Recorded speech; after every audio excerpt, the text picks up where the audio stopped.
I first saw Mashiul Chowdhury's work at a group show at Philadelphia's Rosenfeld Gallery in December of 2013. My name is Richard Rosenfeld, and I have some experience with looking at art. I've been running this gallery for almost 40 years. I really love Mashiul's work. It's equally about what he's painting, landscapes or close-ups of walls, but it's also about the paint and the mood is always very poetic. They're like precious little tone poems. He uses different ways of putting the paint on. There's a little glazing, there's some impasto, there's a little scraping, and it all works together so well. I've developed, I think, a sensitive eye, and Mashiul really plays into that. There's a lot of sensitive nuances to his work. In May of 2014, Mashiul had a large one-person show of his paintings and photographs at the Community Art Center in Wallingford. The center's director, Paul Downey, explained how Mashiul's participation in a group show on the Human Forum led to the solo exhibition. So Mashiul had a couple pieces in that. We got to talking. I realized what a nice man he is, and what a great conversationalist. So we talked some more, and then he ended up meeting our exhibition committee. We invited him to do a solo show here, and we're thrilled that he has taken us up on that invitation. I'd like to bring up someone from our board who's also the head of our exhibition committee, Maxine Magus. Maxine's going to say a few words about Mashiul's work and why we're so thrilled to have it here. Now I want to tell you, a lot of you are family and friends, but for those of you who might not be, this is an investment opportunity. I've got a very good track record of picking winners. Many years ago I said to my friends, you must buy Bill Scott. They were $600. At the time I couldn't afford a Bill Scott. They are way out of all of our price ranges now. And the reason why I say that is because Mashiul has an ability to add something to the train of already existing wonderful art in the world. It is not an establishment kind of style, but it certainly builds on art that we've seen through the ages. The most recent is he is the best bet since Stuart Shills became priced out of the market. He reminds me in a way of the early Impressionists who were actually Italian, called the Macchioli, who realized that you could look at chaos and absorb it, distill it, paint it, and give your audience something better than you see before you. These little paintings are gems. So look at them closely and pick one for yourself. Not only is it a good cause, but I swear to you, you can pull me out of a retirement home and I'll tell you it's the best investment you ever made.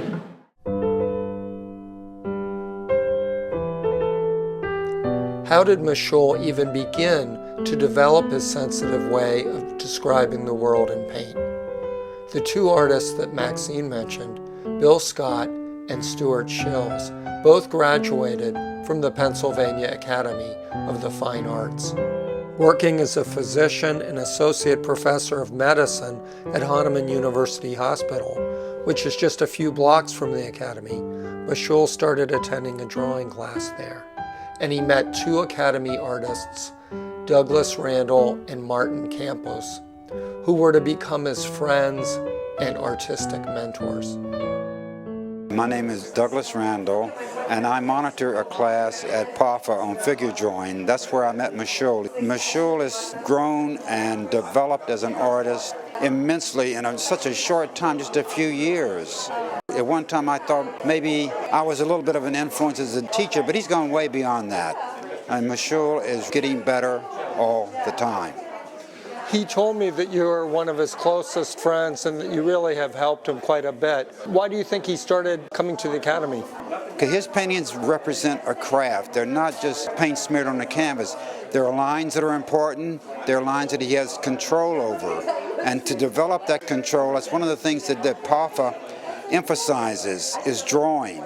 Now, Mashiul draws very well. He can concentrate and look at what's there and get it down on paper. His entire persona is an urban persona. Even his landscapes, his trees and bushes still look like they belong in a city.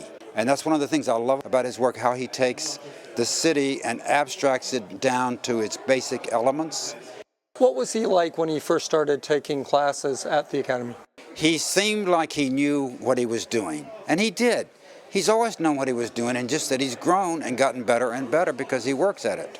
His side profession is medicine. He never calls himself a doctor, he calls himself a physician, which somehow seems like you saying, I'm a mechanic. It wasn't at all like, here, listen to me, I'm a doctor, I know everything. He's very, very humble, and he must be a very good doctor. But he's an artist, and that's how I know him. He is the sweetest guy, honest, will give you whatever it is you ask for. He is a great guy. Martin Campos. I'm a painter and friend of Mashiul's. We go back all the way from 2005. That's when I met him at the Academy. I think it was at one of those all-night figure drawing marathons at PAFA that I met him. Well, we first worked with the figure a lot, and I've always loved going out and painting. And with Mashiul, I think he caught wind that I did that, and he made it an opportunity to try to find some time away from his busy schedule and his family to come out and do plein air painting around the city. I think he liked the approach, quick, on-the-spot sketches, very immediate reactions to the light.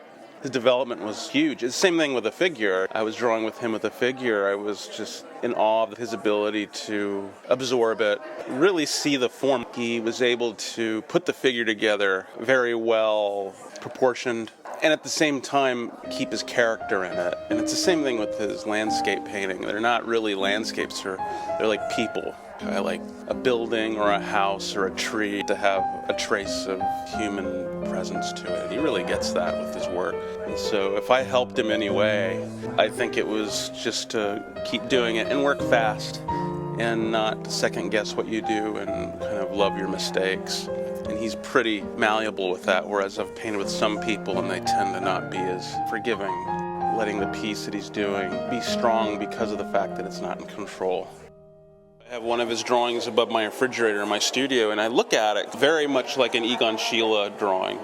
He's really learned how to quiet things down and say a lot with a little. When you're an artist, some of the best are the ones that know how to edit down and give the viewer the opportunity to be a part of the creative process, and Mashiul does that. How did a doctor from Bangladesh and a part Apache art student become such good friends? I think it had to do with our art and maybe some similarity with our heritage, maybe our background, our connection to the land. Really, I think it's just his patience and his ability to take a risk, and I love that. He's a great guy, you know. It's just, I'm a bit jealous because he's good at a lot of things. He's like a Renaissance man. And one of those things is photography.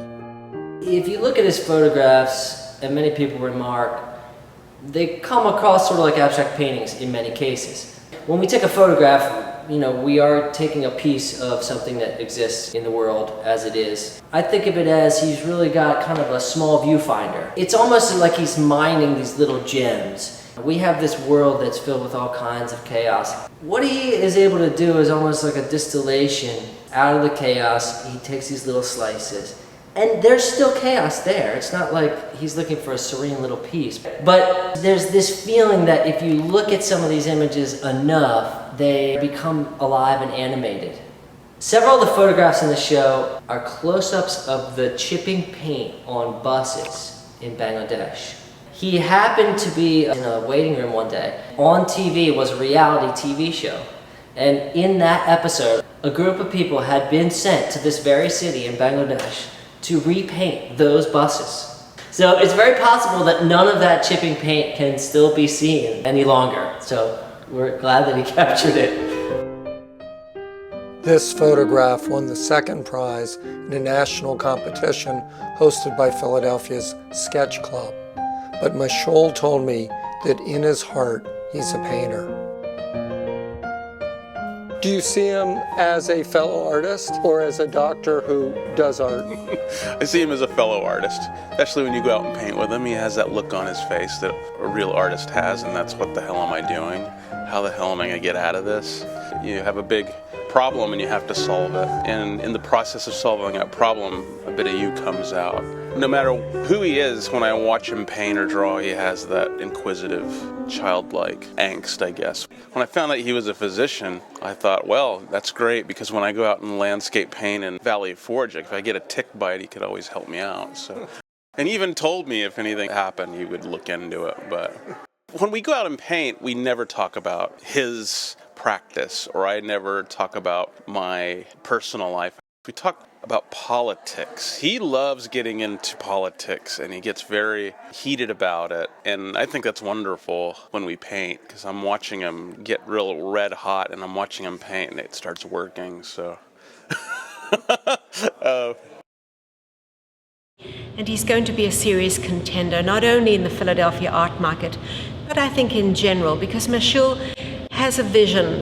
He has a way of saying things that's different, timeless, and enduring.